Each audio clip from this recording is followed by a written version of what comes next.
Hey, everybody, this is Davis with Con Freaks and Geeks, and I would like to welcome you to another episode of Pop Culture Gems. This is a series where we talk to amazing creators, artists, cosplayers, voice actors, and more. If you like the interviews we do with amazing guests, give us a thumbs up and subscribe to our YouTube channel, the CFG channel, or you can listen to it on any podcast services out there. And if you want to check out all the fantastic geeky content in one area, you can always check out our main website, confreaksandgeeks.com, for the whole package. My guest this episode is a beast in the voice acting world with over 300 credits under her name. She has played so many memorable roles in gaming and animes. She is the voice of Lucy Heartfelia in Fairy Tail, Asuna Yuki from Sword Art Online, Makoto Nijima from Persona 5, Persona Royal, Persona Strikers, and the most recently announced series Sakura Shinjuji in Sakura Wars, the animation. But I like to remember her as one of the characters in one of my favorite shows growing up, Little Orphan Girl in Walker, Texas Ranger. I would like to welcome Cherami Leigh to the show. How are you doing, Cherami? I'm doing well. Thank you so much for having me. Also, I when you said I was a beast, I was like, I didn't realize until that moment how much I had always wanted to be called a beast. That was like so exciting for me. So thank you.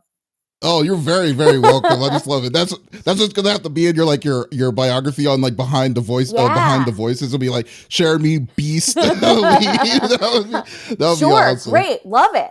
I'm all about it. That's awesome. So I'm hoping I'm glad you're I hope you're having a great day. I hope everything is going straight with you. Yeah, absolutely. You as well. I know it's quite cold where you are. Yeah, and like I said earlier, it's like AC broke, so that's my luck. So hopefully get that fixed soon. We start seeing, it like air coming out of your mouth. You're like, no, I'm not on location. This is not a green screen of indoors, and I'm recording outside. This is just how cold it is in my apartment right now. Just how fun it is. It's just like a scenario in like Phasmophobia or something. I don't know. Oh, man. It's keeping us on our toes, always. Always. But let's get right into it, man. Cool. So I always say this the first question for everybody. Like, why don't you tell us a little bit about yourself? Like, who is Cherami Leigh? Oh no, I feel like that is a lifelong journey and pursuit to find out like who you are, and it's constantly changing.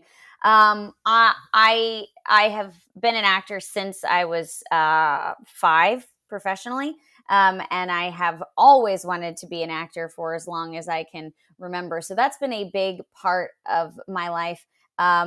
Enjoying the business, being, I would say, probably a little bit obsessed with learning everything I possibly can about all aspects of the business. I love this industry. I'm fascinated by this industry, which people say, you're a little bit of a workaholic. And I'm like, well, when your passion and your hobby and the thing that you love to do is your job, then yeah, you got to find ways to break that up. I love spending time with my family, which has been a little hard in this current situation, but I'm very, very close with my family. I love meditating, doing yoga, dancing, creating. This is something that I started doing during quarantine because I have always wanted to do this and I enjoy doing it, but I've never had the time or I've never made the time. So now I'm making the time to build tiny little doll houses and little miniature things. So that has become a very strange new hobby that I have picked up in quarantine as well. A strange new hobby. Is that when you say that, it kind of reminds me of, I don't know if you remember, there's the arts and crafts stores like Michael's and stuff in the back. They have those weird, creepy doll houses. Yep, and totally. Stuff in the back. I've ordered these like little kits, and you can make a tiny little greenhouse or a tiny little coffee shop. I didn't realize the intricacy. Like, I have to cut out little leaves and glue the little leaves together on this wire. I mean, it's going to take a long time till it's done, but I love little tiny things.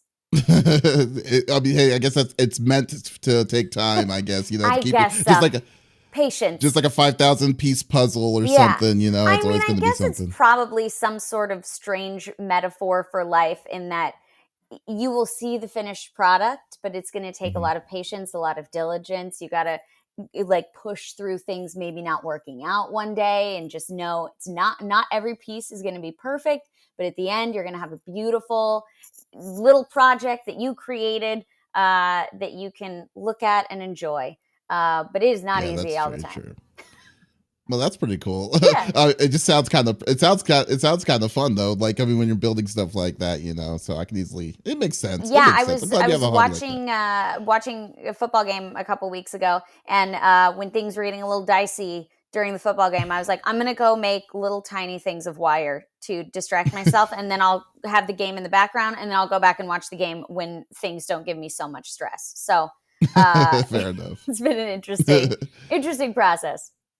Oh, okay. You're not like a Cowboys fan or anything like that, are you? Like, Um, I am a Packers fan. My dad Oh, is from okay. Wisconsin, and my mom and he met when she went to college at University of Wisconsin Madison. But I grew up in Dallas, Mhm. so I would say the Cowboys are probably my number two team. I got to perform at a couple halftime shows for the Cowboys at like Thanksgiving. The halftime show, my studio would go dance on the field. Oh, So cool. I think they would have to be my number two team because of that. No, okay, fair enough. Fair enough.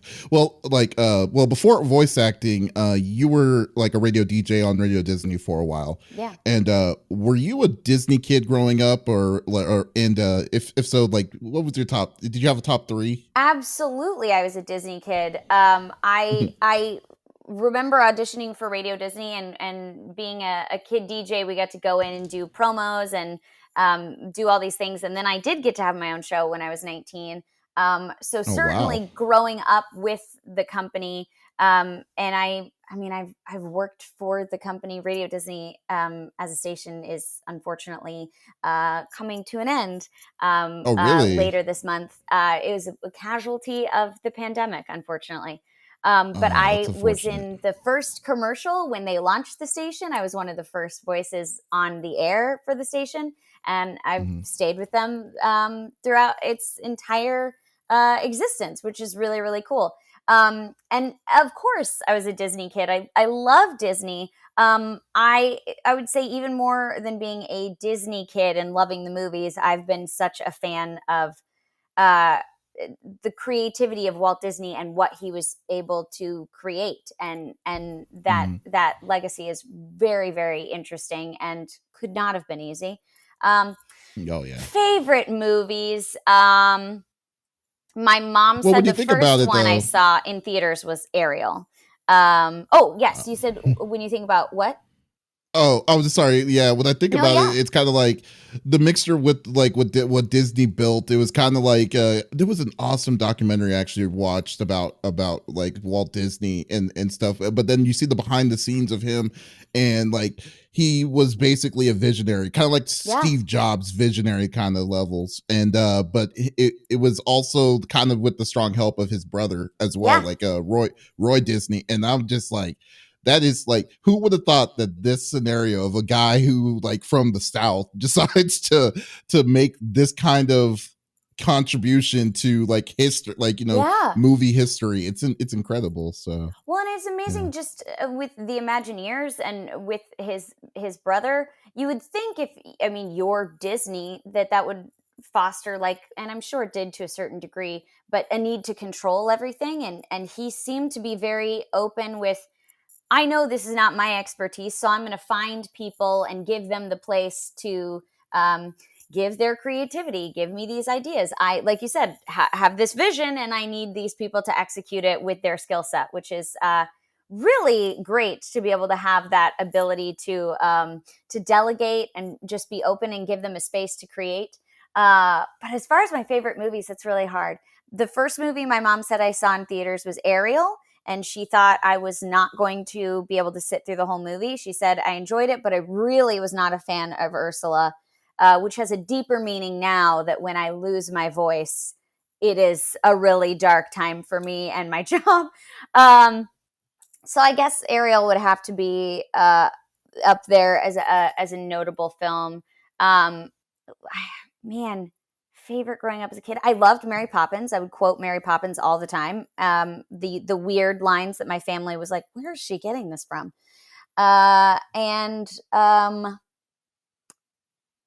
Okay. So my favorite Disney princess for the longest time was Belle. So those would be my top three growing up. With Beauty and the Beast. Yeah, Beauty and the Beast. Oh, okay, yeah. You know, it's funny. Like, I've never seen Beauty and the Beast. Really? Yeah. I don't know how I missed it, but that was one of the like.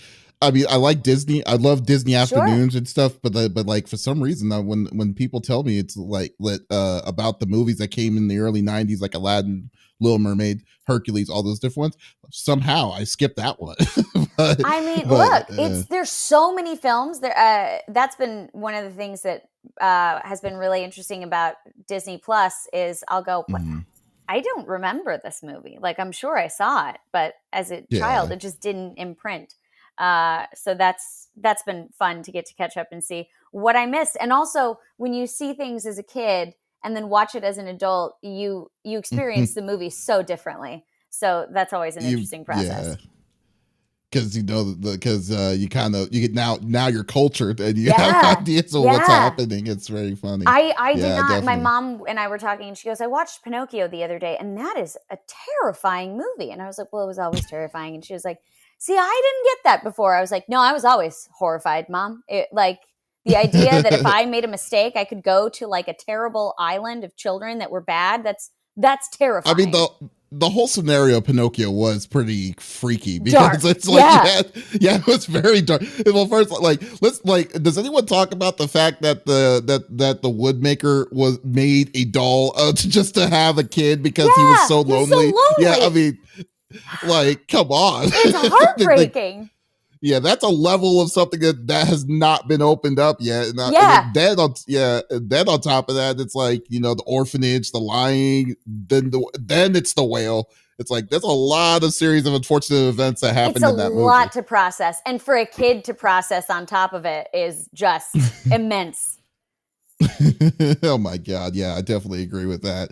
Oh yeah, but I just know the one movie I know I always will love, but I think it's really underrated is a Goofy movie. It's like that one is just so slick. I got to meet the voice actor who plays Max in a Goofy movie. Oh my gosh, a couple years ago at Dragon Con. Jason. I can't remember his name. Yeah. Yes. He is such a cool dude, and I've been a fan of his work for the longest time. And we were at Dragon Con and we got put on a panel together, and he sat next to me, and I was talking about a cartoon that I loved as a kid, which was Gummy Bears. And then he said, I was actually in Gummy Bears. And I was like, I love you even more now. This is so cool. And he could not have been a kinder, more like friendly, just so accepting, so welcoming, just a delightful person. And he signed an autograph for my husband who couldn't be there that weekend, because I was my husband is such a fan of yours, and I got to meet you, and he's going to be devastated that he didn't get to meet you. So he was so kind, and he signed an autograph for my husband, which is right here on our. That is so awesome. That's an awesome story there. Yeah. Great guy. Awesome. Well, some of the fandoms from some of the characters you played are surreal, just to be short. Yeah. Since you played a lot of memorable characters, was there a fandom of some that caught you by surprise? Well, I mean, it's interesting. When I started working at Funimation and I auditioned for Peach Girl, I understood anime as being Pokemon, Sailor Moon, and Dragon Ball Z. I didn't know that that was just like a drop in the bucket. And so I was like, this kind of looks like anime, but it's not one of those three shows. And I have now gotten to work in all three of those fandoms and all three of those worlds in some small capacity, which is amazing. And to get to be a part of Sailor Moon, when I watched it, that was the first anime that I can remember watching. I played Pokemon cards with my brother as something fun that we could do on Saturdays at like comic book shops and Borders and that kind of stuff. Borders. And I know, way back in the day, when bookstores used to be a thing. So I and my husband loves Pokemon and the games and all of that stuff. So it's been really surreal to get to be a part of that when I was a viewer and I was somebody consuming the content as a child, and now I'm on the production side of things. In a different context, I mean, when I started working on Boruto and I found out that I was going to be playing Sarada, I was really intimidated because I wasn't as familiar with the Naruto world. I obviously knew of Naruto and I knew a little bit, but there were so many episodes. The universe is so dense with content and information. And now I'm playing a legacy character. There's even more pressure to know all of this series and all of these little secrets. And Amanda and Robbie and I all had this conversation of saying, we don't want to upset the fans and we don't want to, not be the legacy. Yeah. That they would hope for. And so we did as much research as we could. But I think the very first time the Viz team brought us out to San Francisco for the day, they announced us on a podcast, and we were like bracing to see how the fandom would respond. And they were so kind and so welcoming and so supportive, as has every fandom. And I thought, this is amazing. This is a way that I can kind of like jump in and then learn as I go. And I feel like there's a lot of pressure as an actor, and that we put on ourselves as people to be perfect and get everything right and do all the right things. Or people will get mad at us. And the one thing that has been true for, I think, anime and video games as a whole, in my personal experience, has been, while I feel like I should be perfect or they're going to get mad, for the most part, everybody has said, do the best that you can. We're just happy. Bring your knowledge, learn as you go. We're just excited that you're excited about what we love, which has been constantly proven to me over and over again. But I still get so anxious and so nervous and feel so much pressure wanting to deliver the absolute best for these fans who've been so loyal and devoted to their favorite franchise and their favorite series. And they're, for the most part, always so kind and supportive. I'm actually surprised. I was thinking about that. Like, I didn't really think about it this way though, too, because like some of the roles that you've done, you said like you said Boruto, that was kind of big shoes to fill, because it's the next generation of something that's been around for over 10 years. Like, I didn't even think there was that level of pressure that you would have that kind of level of pressure for some of these characters. Like, was that the same kind of situation when you were doing Sailor Moon or anything like that too? I mean, I think, even if it's a show that's just a quick 12 episode show, I had a director. I loved working on the show, and I've said, I know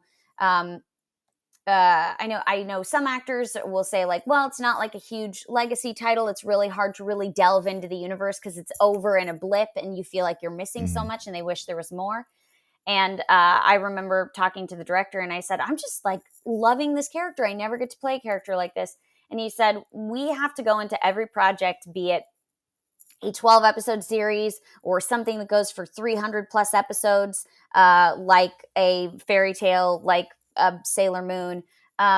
Every series is someone's favorite series. And you've got to give 110%, even for that one person, that this is their all-time favorite show, because they deserve to have a dub, or for a game, to have a game with somebody that truly cares and gave 110% for them.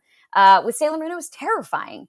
I was terrified to audition because there was so much pressure, because I thought, as long as I don't audition and the email sits in my inbox, there's a possibility that I could still be in the show. But as soon as I audition, it's out of my hands. And if they don't think I'm a right fit, then that's kind of where it ends. Luckily, they thought I was a good fit, and I'm incredibly honored and humbled by that decision. And I remember my first session, I just had to do an eye catch where I think it was a Sailor V eye catch since she shows up later in the show. And I think all I had to say was Sailor V. And then they were going to have me do some bonus background incidental voices for that first session. And I was like, this is so much pressure because I watched this growing up and there are voices that came before us and people loved this and grew up with this. I loved this and grew up with this. And the last thing you want to do is have someone say, really, this is the choice. This ruins my whole life.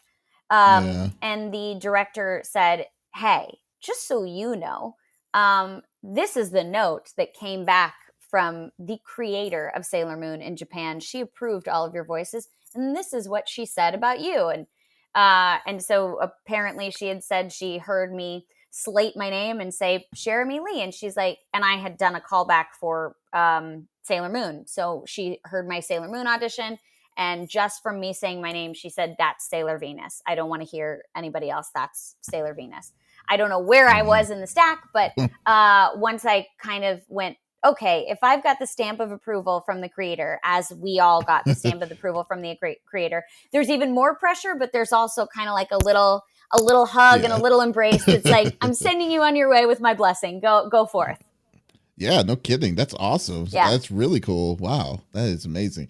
And you've done like a ton of work in gaming. Do you ever play any of the games that you've ever done roles in at all? I do. Look, I will play a little bit of every game. I get very excited. I start the games. And then another game will come out, and I'm like, "Oh, I got to start this one. You put that one on the shelf." It's how I read books as well. That was my goal for 2021 is to actually like finish a book in its entirety.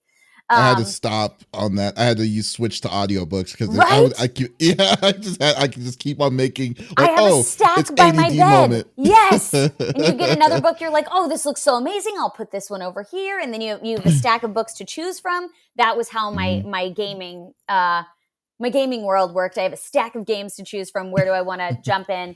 So actually, my husband was saying earlier this year, he was like, I love watching TV. I love hanging out with you, but I would love to do like board games or video games or something. And people have said, why don't you stream or play games like online?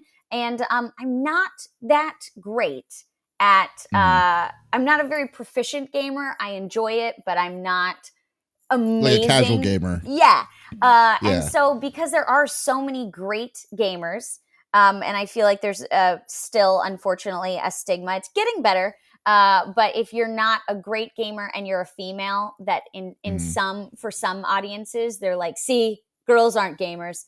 And I never want to be perpetuating that stigma for other female gamers that are amazing.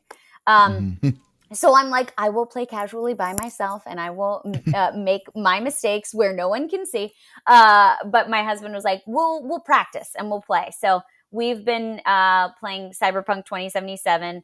And we've been playing Persona 5.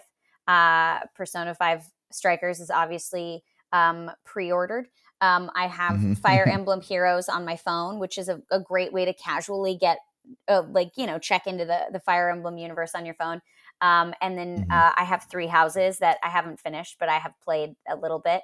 Played a little bit of The Last of Us. Trying to see what is on the stack that I. You're really on the big stack list right there. Yeah, I love to, and then I play. When I started working at Funimation, I was like, wait, I'm gonna buy a DS. That was like one of my first big girl purchases. I was like, I have a job. I'm gonna buy a DS. So I bought a DS, and I remember I loved playing the Lego games, specifically Lego Pirates of the Caribbean, and that is still a very nostalgic gameplay situation for me. We've played Mario Party. My husband's great at Super Smash Brothers. I am not great at Super Smash Brothers. But it's hard when you work in games to not want to play them, at least just to hear what everybody else sounds like in them. Because I rarely get to hear the other actors that I'm interacting with. Usually I come in, I just hear the reference if we're doing a dub, or I get to talk to the director and he'll read with me. So it's great to get to actually hear my friends and colleagues and their performance and hear it all together. So if I can't That's play awesome. all of the game, it's fun to just like get a little snippet in there. Well, just let the listeners know that I know you play. You also did the voice of is it V from Cyberpunk? I Yeah, haven't played Cyberpunk 2077 yet because I'm waiting for my new computer and stuff. But sure. yeah, but like yeah, so you're playing a game that's hundreds of hours. Then Persona alone, because like we did a review on Persona on our site, and that took I think 200 hours just to beat like everything completely. Yes. And yeah, it's insane. Which, by the way, I will have to say that's one of my favorites. Oh, I'm That so you're in because glad. I always loved Makoto, the character Makoto. She was such. I hated her initially, but she warmed my heart a little bit later on. So I'll give it that. I But what I love yeah. about that character, and it was something that I when I got brought in to do Persona, I didn't know who they had me in mind for, and they were explaining all the Mhm. characters to me, and I was like, man, every single one of these characters is a really cool character. They each have their Yeah. very clear identity, and what a great uh what a great smorgasbord of characters to choose from. This is awesome. And with Makoto, there's something about Makoto that I really connected with. In school, I was terrified to get in trouble. I always Mhm. wanted to do the right thing. I was very anxious, very uptight, very high strung. And I Follow the still, rules. yeah, all the rules. If I follow all the rules, Mhm. I won't get in trouble, and nobody will think that I'm bad. And I still am trying to get over that like people pleasing need to be perfect. Mhm. Because it's an impossible goal to attain. And what I loved about Makoto is she was very much that. Everything was black and white. And then as you play the game, she starts to kind of see the world in color, and that maybe Mhm. everything is not as clear cut as she has been taught to believe. And I Yeah. really loved that journey. And it was definitely something that I could relate to, and something like the Phantom Thieves that she thought were uh, just the worst, maybe they were actually not. And maybe it was just from the lens that she had been taught to view them or taught to view things. So I Yeah. really enjoyed that journey. I love that, like in Persona, because Persona, I've only played like a couple of them. I'm not really familiar with the Persona world, but Sure. when I was playing Persona 5, I just couldn't help but think, like, man, these teenagers have a lot of issues. You know, you're right. I mean, these people, these characters, all the characters have like the introductions of all your characters have like really in depth stories Yeah. behind each and every one of them, and it's like, I'm always my God. confused with anime and video games. Like, are their parents just cool that they're gone all the time? Like, I I know, don't know if my right? parents would be like, "Hey, where are you? We haven't seen Have you ever you been in in Japan? days." Yes. Oh, okay. So it's like the safest place. So I Yeah. don't. One of my things is just like I'm just assuming. Well, nothing's gonna happen. We might as well Yeah. just let them do whatever they want to do. Just to Totally. make sure they can do their schoolwork. You know, I don't know, Yeah, but I don't think my parents were very much you know, they set boundaries, but of course, like I said, mm, I was a kid who was like, I must stay out of trouble. So they didn't really have to worry about that with me. But mm, they were very chill, very supportive parents, were happy with me doing whatever I wanted to do. They did set clear boundaries, and I knew what those were. But even that, I don't think that my parents would have been like, it's been 3 days. Are you alive? Cool, just checking in. I don't think they would have been that hands off ever. You know what? The one thing I've always wondered though too was also like the student council. Like, how much power does the student council have in a high Right? school? Yeah, You know, yeah, of like, course. but yeah, 'cause, like your character, your introduction of your character is that your principal is saying you need to lead the investigation of Yeah. who the Phantom Thieves are. It's like, are you a detective now? Like, like, I are you mean, part I of the think police? the biggest responsibility my student council had, at least that I was aware of, was like we got to pick a t-shirt design for our class that year. Like we never got to like solve crimes. I think I might have been a more active member of the student council had that been the case. That would be like, wow, you get to do what? Yeah, I'm in, guys. Let's do it. Let's do it. Oh man. So you came into voice acting at a really incredible time. Like professional anime voice acting was just starting slowly, and more shows started to come stateside. Like, I mean, you basically were there at the beginning of the growth of Funimation, essentially, right? Like maybe not at the instant, but more like 3 or 4 years after it was established after Yeah, DBZ, it might right? have been a little bit after that. I Mm-hmm. started. I don't know actually when Funimation started recording. I believe there was one building before one studio that they were recording at before Mm-hmm. they got the studio that I started recording at, and now the building that they're currently at, which is a massive space. Huge, But yeah. yeah, it was a very interesting time, and it's been really exciting and interesting to see how it's grown. I remember when I was in high school, the anime club was just something. I think it was called the Japanese Culture Society, It and they was a would just DL watch. thing. Yeah, you would just watch anime like on a Thursday, once a week, maybe. Um, and now it's amazing to me that you can go to a mall and there's Sailor Moon t-shirts, Dragon Ball Z t-shirts, the new shows that are out. It's on Netflix. It's all over the place. Mhm, I remember when I first worked on Peach Girl, and I thought this is so cool because I had just graduated from high school. I remember thinking, mhm, am I actually going to get to be an actor for my career? I was going to college, but I was kind of thinking like, is this realistic? Will I continue to work? Because before then yes, I was an actor while I was going to school, but it was something that was like a bonus. Like if I didn't book a job, that's fine. But now if I'm counting on it to pay bills and take care of my family, um, you're all uh, in. yeah. So Mhm, yeah, that was a very difficult time, and right after I graduated from high school, I was 17, and my agent said, I've got to audition for you at this place called Funimation. And I was very intrigued. I went in, worked on Peach Girl, and was having such a great time dubbing. Really enjoyed the process of dubbing. Never had known that was a thing.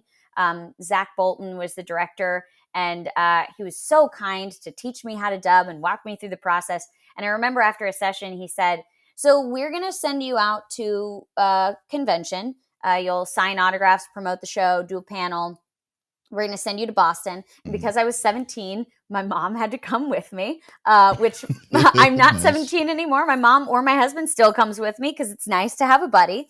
And so I remember getting to Anime Boston and was like, there's like a vendor's hall of all of this anime, and I was buying all of these tiny figures that I just my threshold at that point of what I purchased was like, is it cute? Do I love it? Yeah. Okay. I had no idea what the characters were from.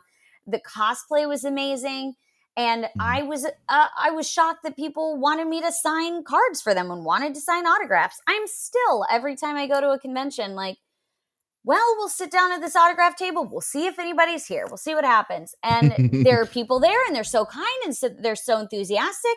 And it never ceases to surprise me. So Well, like I that said, was you're a incredible. beast. Well, thank you. It's I'm only as I guess my beast like status is only dependent on whether or not people give me the opportunity to work and give me the opportunity to be weird and creative all the time. So I'm very thankful for that. yeah, but like the way I look at it is this, because like I understand that, I mean, you're doing the dub, you're doing the voiceovers of something that's already existing, Sure. especially something that's from Japan. But you're also the voice of a character that no one's like. I mean, this is your opportunity. This is your take of what this character is going to be and Yeah. what people are may be introduced to, especially in anime. Because like back in the days, I mean, prior to that, like, I mean, you got like the old school Akira and the old school other shows and stuff that they didn't really take dubbing as serious as what Funimation did. Yeah. Funimation was basically like the kind of the start. I mean, there was ADV for a little bit with like Neon Genesis Evangelion and stuff, but Funimation really took it to a point where it was like, we need to focus on quality when it came to it. And what I mean, what you definitely introduced with the roles that you've been playing. It's just like you like you were saying before, like you're afraid that you're afraid of disappointing the people that were of any of the roles that you're doing, but that's why you do it. You take it like 110%. So I kind of feel like when you take the way you take those roles so responsibly and so respectfully, that like it definitely shows, and definitely introduces people to your skills. And like, because someone will say, "Hey, have you watched Boruto before?" It's like, "Oh, that's Cherami Lee's character," and like you can't copy her. You can't copy her later on in the future, Thank you so or much. whatnot. You know, I so appreciate that very much. And yeah. you're right. I mean, Funimation has always been, and the other studios I've been fortunate to work with, Aniplex, Studiopolis, Mhm. and beyond, they have always said, yes, we're dubbing, and it's a very technical process, but we don't want you to just do a copy and paste of what you hear. We hired actors because we want this to be real. We want it to feel authentic. And most of the time, with the dubbing process, they'll get the license, and the Japanese creative team will say, we want you to make this accessible for a Western audience, which means sometimes the Mhm. jokes don't land the same. And we want you to take that freedom and make it work for people that have never had any experience watching the Japanese version, or would never watch anime otherwise. We want to Mhm. expose them to anime this way to broaden the base and introduce more people to these stories. And I have loved getting to be a part of that process. That's really, really cool. I mean, and that's only in the anime side. I mean, on the Yeah. gaming side, it's even more. I mean, like you're the voice of A2 from Near Automata, one of my favorite games of all time and stuff. And you've Yay. like, and it's just it's actually kind of funny talking to you, because I'm like, wow, she was very moody, grizzled, and like, worn out, and it's just how bright and so like it's actually pretty funny. So I it's was pretty actually surreal. terrified they were going to fire me on the first day of that job. I walked in wearing all black. I was like, I'm not going to smile. I had like, my hair is naturally straight, and so I was just went in straight hair, didn't crack any jokes. And after like two sessions, I remember somebody from the production team, the studio that's worked with me before, they were like, "Are you okay?" And I was like, I'm just trying to be cool so they don't kick me out and say like, this is not what we hired. And they were like, please crack some jokes, have some fun. They think you hate it here. And I was like, no, I love it. And that was kind of the same vibe with Cyberpunk. I was V is very different from me, and I am naturally just a person that's like, I am just happy to be here. I'm excited. I'm ready to play. I'm ready to have fun. And there's definitely an element of that to V, but there was many times throughout where I was like, man, I will never be as much of a badass as this girl is. And so I've been very happy that people have responded well to her. I so love her. She's so cool. And it's nice to get all of that like aggression and tough, I guess, oftentimes violent words and emotions out, so that you don't have to express it in road rage on the way home. Like Oh, you that's feel very very, true. very zen, and you can drive home, sit in traffic for 2 hours, and just go, I'll play a nice song. It's not a foolproof situation. I can't say my road rage is completely under control, but You live in California, so yeah. it's a little tough. So Yes, I yes. understand. Totally You'll understand be that. told you got to check like 3 different traffic apps, and then you just hope for the best. They'll all say 45 minutes, and it will take you an hour and a half to get there, and you're like, guys, I It's checked. like great. What am I supposed to do? Oh God, it's just nightmares every time I go there. It's just nightmares. But So many things. There's so many great things about LA that I love, and then there's traffic. oh God, yeah. You know what's actually funny when I think about LA? It's like the one place I hate going is downtown. Like I really hate going to the LA Convention Center, that area, Yes. because oh my God, the price, just the I parking and would all that I stuff. hesitate to say this, but I know every voice actor would agree with me because we've all had conversations about this before. They might say, why would you share that information? But we all love getting to go to Anime Expo. We all love getting to see the fans. We all love getting to celebrate each other's work. We all love getting to watch. There's incredible panels. We love the entire experience. But the parking and the commute to get down there, it makes Nightmare. all of us, we're always like, guys, we're running 10 minutes late. Stall for me. We're trying to find parking. We're trying to, it is such a stressful process. And of course, once you're in and you're hanging out with everybody, you're like, this is such a fun weekend. But every time we've had Sailor Moon Day and we've gotten to do a Sailor Moon panel, we get there at like 9 o'clock in the morning, and I will leave at like 6:30, 6:45 just to get there crazy early. And I'll know, okay, I'll just get some coffee next to the Staples Center. I'll walk over. I'll take my time. I'll do my makeup in the car. But the last couple of years I've gone, I'm Ubering. I'm not going to look for parking and then stress about that.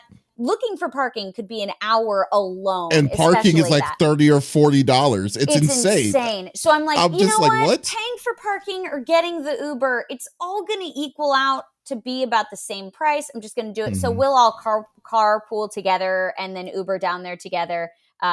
Safety in numbers. This is a nightmare. Especially the road, like, and then where whoever was the bright idea to say, we'll make that road one way. So like, so like you can't do loop de loop, or you can't circle around because the traffic is so slow. It's just terrible. For most downtowns in cities, when I've gone to conventions, everybody is always like, oh, downtown, wherever they are. And I imagine that when the town was built, they were like, here's our courthouse. Everything will be here. And we'll have 2 streets. And then the town kept building. And they're like, just add another street. It'll go the opposite direction. And so the downtown is like always the most confusing place ever. Although, I don't know, have you ever attended like New York with Anime Fest? Yes. Yeah. I love the Javits Center though. The Javits Center is great. Yeah. It's like, we've never stayed at, whenever I've gone, and a company has brought us out or the convention has brought us out, we've never stayed close to the Javits Center. Yeah, be like a mile or 2 miles away. And we just walk and we'll all walk together. And it's all good. Yeah, and it's New York. It's safe to walk. Everybody's having fun. It's great. It's just insane. I love like that like we were basically saying it's like saying LA be like New York, but it will never be. They're 2 very different towns. Very much so. There's moments where I'm in New York and I'm like, oh, I wish they had this aspect to like LA, and then I'm like, no, you've got your own spirit and vibe, and LA's got its own spirit and vibe. Dallas has its own spirit and vibe. And I feel like if they were too similar to each other, I would miss part of the charm. That is true. That is very true. I will give it that. And I mean, I guess we're talking about conventions, so I guess it's a pretty good question here. And then, like, when you go to the conventions, I know you're a fan of museums and you like to go to different ones when you attend events. Like, what's one of the do you have any like favorite places you like to go to when you attend or when you get the chance? So I usually, if we can find time in the schedule, and I usually make it a point to carve out time in the schedule, I will try to go to a museum or to some sort of like educational place that lets me know a little bit about the city. In Seattle, we went to an underground tour of like underground Seattle, which was really interesting, really fascinating. That's awesome. That was really cool. When I was in Vegas, my favorite museum in Vegas, and one of my favorite museums ever is the Neon Museum, or the Neon Boneyard. And it is all neon signs of Vegas, old neon signs, and they put them around and you can walk around. The tour guides are incredible. And I think part of the reason why I loved the Seattle one, or I love getting to do museum tours, and certainly the one in Vegas, if the tour guide is knowledgeable and like entertaining when they're presenting the information, it makes such a difference in how you receive the stories and how excited you are. And those are 2 in particular that the tour guides are incredible. I love whenever I get to go to DC, I have to set aside time to go to a Smithsonian, to any museum. Nice. The Holocaust Museum is such a harrowing experience, as it should be. But I think it is such an effective museum in really trying to help people understand with all of the senses kind of what that experience was like from the moment you walk in the door, which I Mhm. mean, it's a hard museum to go through, but I recommend it to everyone because I think it's such a well created, well thought through museum experience. I love the Native American Museum, which is a Mhm. part of the Smithsonian. So DC has incredible museums, Oh, I as love it. one would think. Yeah, I So really want yeah, to those are go. some of my all time favorites. I was gonna, when my brother gets to go with me to DC, we are gonna do the Spy Museum, but I want to do that with There's a him spy first. museum. There's a Wow, Spy Museum. It's that's very cool. crazy. I wanted to go like I was originally was planning on going taking the trip to DC last year, but because of like I like to call it the 2020 experience, Hmm. we Yeah, we basically had to put everything on hold. So like yeah, totally. but like the Smithsonian is the one place I really wanted to check out. The aeronautics, the Space and Air Museum is one of the big ones, and It's the yeah, incredible, the it and is. how they each have their own um unique vibe to them. I mean, they're very unique, different experiences. It's not Mhm. like you walk into a museum and you think they all look the same. They're very different. When I was in And it's free, Chicago, isn't it? I believe it is. I know Smithsonian's most are. of them. Yes, the Smithsonian is. I don't know if all of them are, Yeah, but no, I know not the all of them, I don't Smithsonian think. is. One of my favorite museums that was very special. I got to go to Grand Rapids, Michigan, in a convention, and my aunt, who passed away a few years ago, she was a curator at the Grand Rapids Art Museum, and so I got to walk through that museum where she would walk every day. So that is definitely like an all-time favorite Oh, of mine. It was wow. such a cool experience going, this is where she was every day. This is where she'd get coffee. This, and I kind of got to go through her day, which was really fun. That's pretty cool. Yeah, Yeah. that's really nice. I like that. And like and just want to know like kind of going back to your career though, but Sure. Yeah. given your like own personality, what role would you say is the complete opposite of you that you've done? So I used to say, when I worked on Bones, I did one episode of Bones, and that character, I was like, when I read the script, I was like, I'm not getting this job. I don't connect with this character at all. And I got the job, and I was terrified because then I was like, how am I going to do this? I didn't connect with the script, and I got hired. Um, and then Who'd you play in Bones? I was in an episode called Spark in the Park. I played a character named Rachel, who may or may not have been guilty of causing bodily harm to another human being. And it was a terrible, it was a very hard episode to work on. But it ended up being one of my most favorite experiences because I was so stressed and so anxious about Mhm. doing a great job and making sure that they knew that they picked the right person. And I felt really inadequate and incapable of doing the job. And I remember the director, who Chad Lowe was directing that episode. I remember in one of the scenes, he's like, just let go. You got it. And I was so exasperated and so stressed that I just like took a deep breath, and I do not remember doing the take that they ended up using in the episode. And then weeks later, I Wow. think it might have been years later. I was talking to someone. I was like, "Yeah, I have no idea why I got cast in that. Like, I'm nothing like that character." And then they said, well, she was a she was like very much a perfectionist who loved her craft and did not feel like she could trust people because she'd been hurt in the past. And she felt really stressed and Mm. very unworthy. And I was like, "Oh no." There are aspects of that I definitely connected to. I would like to say, and I really do believe this, that I would never go as far as to harm or kill someone. But there have been moments where the desire to do something so well and to be so frustrated with myself that I'm not living up to expectations, or I don't feel like I'm doing a good enough job, that it gets me really angry at myself, and I kind of box myself into a corner of just feeling so depressed and sad and hopeless. So that's been a character that I didn't feel like I connected with. And when I think back to characters that I go, oh, this character is very different from me.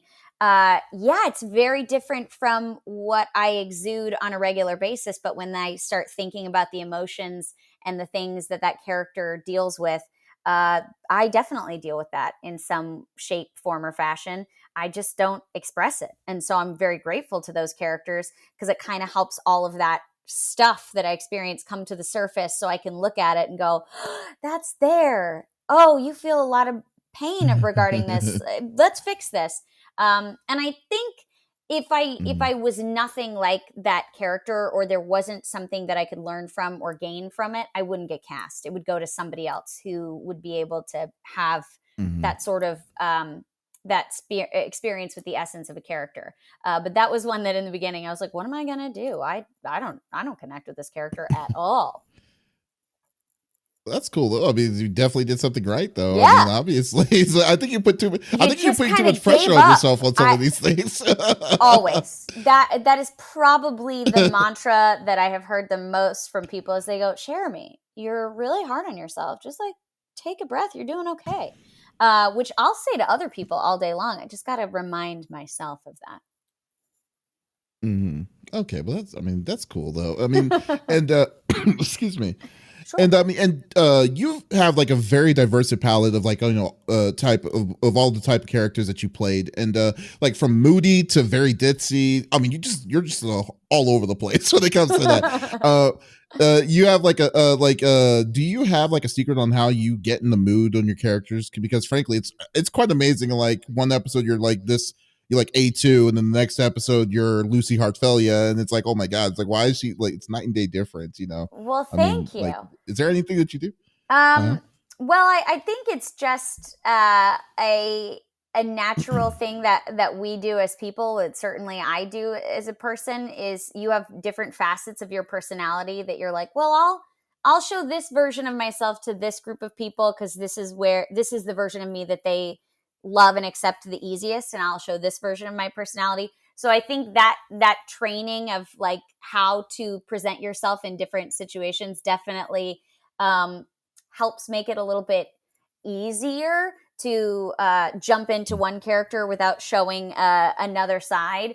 Um, Certainly, I love getting to play a wide variety of characters, especially when I get to do it in the same day. Like I just feel like I get to do the Mhm. whole spectrum of emotion, which is fun.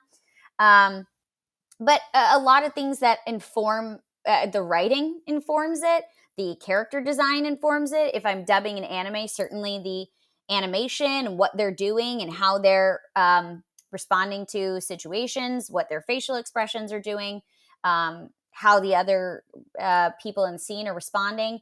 And I think for me, once I talk to the director, once I talk to the producer, and I kind of figure out what they want for this character in the arc of the series or the game or the film or whatever the case is, then I like just absorb it, say, okay, how do I as Cherami respond to that, and what does that look like for me? And usually that's why we audition for everything. We will process that. We do the audition, and if they say, yep, this person got the right vibe that we're looking for that fits with the vibe of all the other people we cast, then the hard part and the most fun part is to get out of your own way of trying to isolate or control every situation, every scene, every line, and just like live in the moment, be present, and play. And what's great about Mm. being an actor in the process, it's a collaborative process, hopefully. And the director will say, "Oh, I loved that. Can we try this?" Or the other actor in the scene gave a very unique read, and they said, "Actually, this is a cool thing that this actor did. So let's try to balance off of that." So it's a fun molding of the clay and listening to them and playing and figuring out what works and what doesn't in that moment. So how I make the switch is really just getting out of my way of needing to control the situation and do my best and allow all of the other factors to help me mold the performance that works best. That is cool. All right. Well, that's good. I love that answer. That's great. And last question here. Is there a dream role, or is there? I mean, it could be something that happened already, or something that you would that you're looking, something that you're wanting to play if the opportunity gives it. Is there a dream role that you always wanted to play? Yeah, I mean, I've been very lucky to have a couple dream roles, some that I didn't realize were dream roles until I did them. Hmm. One thing that I really wanted to do, and I would love to be able to write a series and or a film and produce and star in it. It would Hmm. be really cool to get to do like a historical fiction sort of piece. Hmm. And I think that would be really fun. Another project that I really wanted to do, and thankfully we did a Kickstarter and the fans kickstarted the project. We did confessionals, and I got to work on camera with a bunch of my friends that are voice actors, and my husband wrote the episodes. And it was a fun thing. We enjoyed working on it. The fans were very, very supportive of it. But it was an additional level of like a pat on the back when we submitted it to a web series festival, and Hmm. we got so many nominations. And so it's nice when um, a, a community that doesn't know the anime industry, that doesn't know voiceover at all, loved it just for being a web series, and they felt that it stood on its own. So that was really cool, getting to produce and create from behind the camera and in front of the camera, and get to create more opportunities.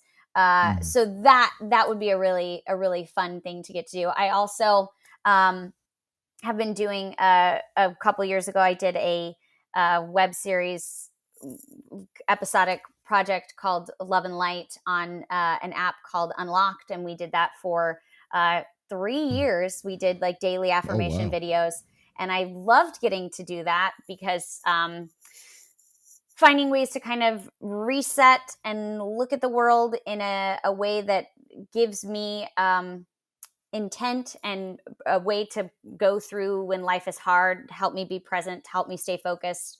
I love doing that. And it was really cool to get to see that I wasn't the only one. That was something that I was very hesitant to share, and everyone responded to it really well. And so this past month I was like, I'm gonna do it again. We'll see if we can get it up on Patreon and if people want it, and then we'll keep working on it. And everybody has been so supportive and responded really well to it, and I'm enjoying getting to do that. So Oh. yeah, I'm you This- find the dream roles when they show up in your inbox and you go, I yeah. didn't even know this was a thing. This was possible.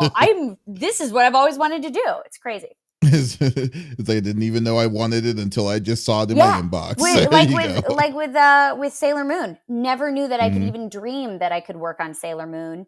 Never knew Hmm. that I could even dream to be in a show like Fairy Tale and Sword Art Online that would have hundreds of episodes, that I would get Hmm. to. I never knew that working in anime and dubbing was a job, and that people would want me to go to a convention in Australia or Japan or New Zealand or Ireland to hang out with people. Didn't know that that was a dream job, but I've been able to live that dream job, and I'm so thankful. That's awesome. That's great. Hey, Cherami, thank you so much for geeking out with me this You episode. Really bet. appreciate it. It was so Thank awesome to you. talk to you. Whoa, excuse me. Of course, it's so cold in your poor apartment. You'll have to get some hot tea and like curl up in the blanket. Yes. Is there anything you'd like to plug? Anything that's coming up that you could announce? I know with Um, TDAs and stuff, it's yes, kind of stuff. But is there so anything? I many mean, things that I yeah. have to keep quiet currently. Bless you. Thank you. I am doing Sakura Wars that is on Funimation's website now. A film that I just realized came out that I worked on. I finished working on it on my birthday last year in quarantine. Morona's Fantastic Adventure was a very fun film to work on. I worked on the English dub of Losing Alice on Apple TV. Oh And wow. a couple of course, Cyberpunk 2077 is out. And my Patreon page, Love and Light. So I'm trying to get more present on social media. My Instagram is CLK Star and my Twitter is Cherami Leigh. I've found over the last year when stuff gets really chaotic and stressful and heavy outside in the real world, the way I respond to it is by reading a bunch of books, reading articles, journaling, and like becoming a little hermit in my little cave and trying to learn as much as I can.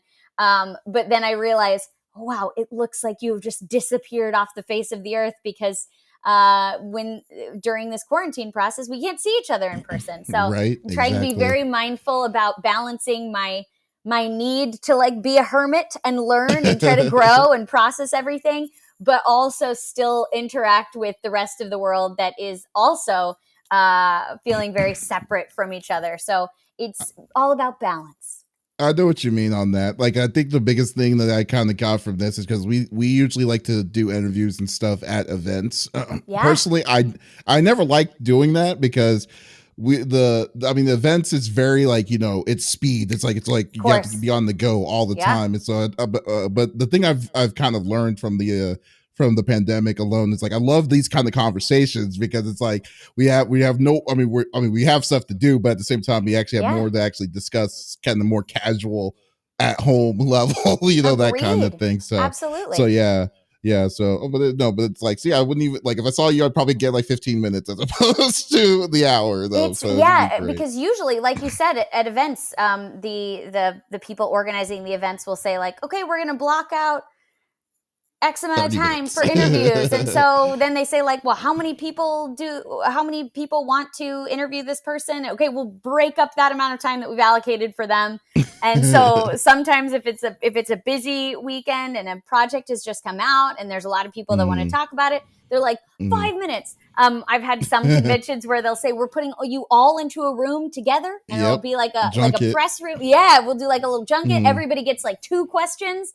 Oh, mm. I love getting to talk to everybody because every person has their unique interpretation and their unique personal experience in the way that they've responded Mhm. to material and different things that they have been more interested in. And so it's so hard to tell people like what's the one question or the 2 questions that mean the most. It seems so unfair. You Yeah. love getting to talk to people. Yeah, exactly. Man, I remember like the one junket I remember that made me so mad. I was like, I'm never doing junkets again. Was I went to AX. I think it was AX in 2016 or so, and I don't even know who it was. Was it Spiral Cats? Either Spiral Cats or Kill a Kill. I can't remember what it was, but Okay. like and so we went to the junket. Oh no, it was Spiral Cats. It was definitely. So we go to the junket. There's a group of people that are going to ask questions, and then they come and tell us that we can't use the audio for any of the What? interview at all. Yeah. So they said, oh, you could script it, but we don't want you to use the audio. And I'm like, No.